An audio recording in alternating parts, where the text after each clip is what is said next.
Welcome to the second part of the series of the Lee-Enfield British Service Rifles.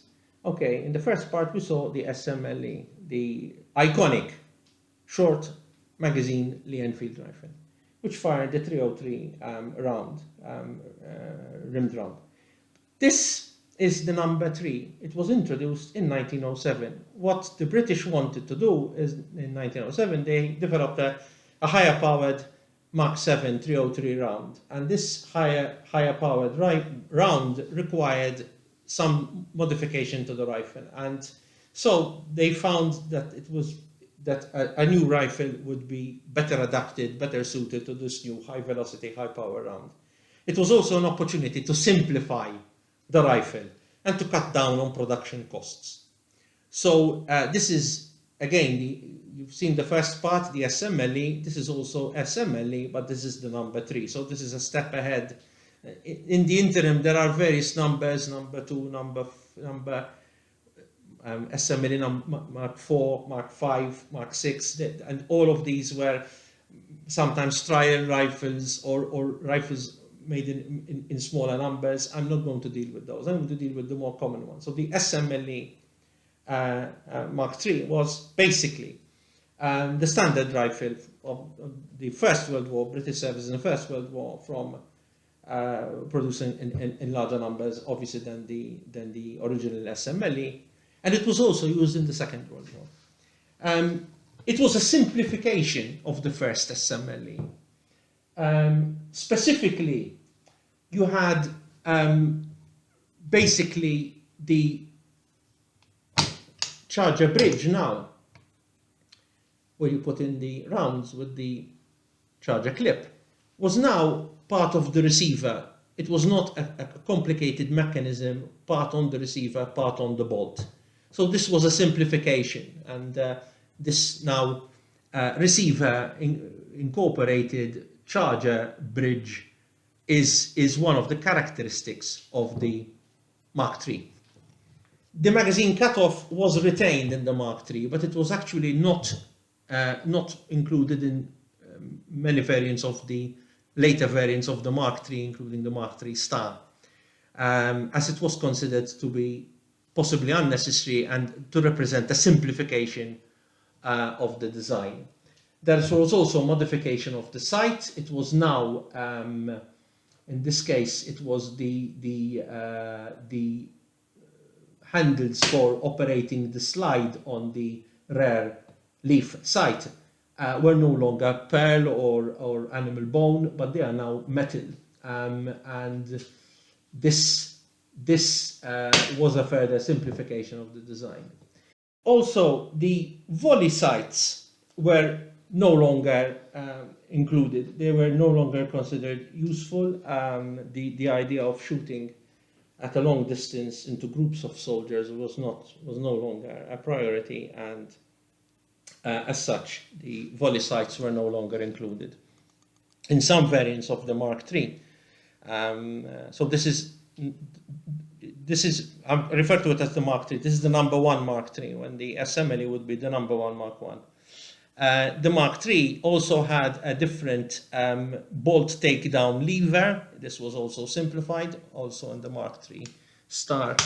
But the characteristic features, including obviously the bolt cocking on closing, headspace being only finally attained when the bolt is closed, the turnaround magazine, the charger loading, and the typical shape and style of the furniture which were characteristic of both rifles, so the core features remained. The sling was also changed. It's now, as you can see, this is, I think, this is a cloth version with brass fittings of this sling. This is also typical of slings used interwar and even in the Second World War, and this is appropriate for this rifle. So the sling was also changed, and this rifle was produced in many large quantities and was used, as I said before, in the First and Second World War. and it remained in use in many countries even after the Second World War. However, the British wanted to improve this further, and this led to the next phase in the design, which was the rifle typical of the Second World War, which is now the number 4, the service rifle number 4, and I'll be showing that now. Magic of video. Now you see a different rifle, and this is the cumulus of the development of the Lee-Enfield rifle. This is the number 4. So this was a development of the No.1 MkIII, which then took the higher powered Spitzer bullet MkIII 303 cartridge. But then they wanted to further improve cut down the cost, but improve on the rifle, changing certain features which were difficult to manufacture and replacing them with things which were cheaper, easier to manufacture, and just as, or if not more effective.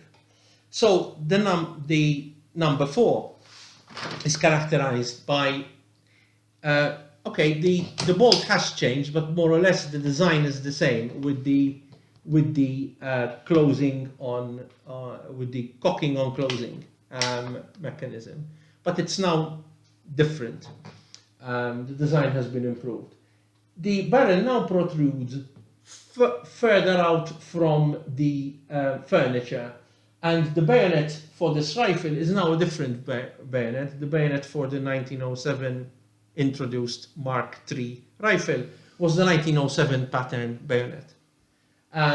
This would have a spike bayonet, which was simplified for this rifle.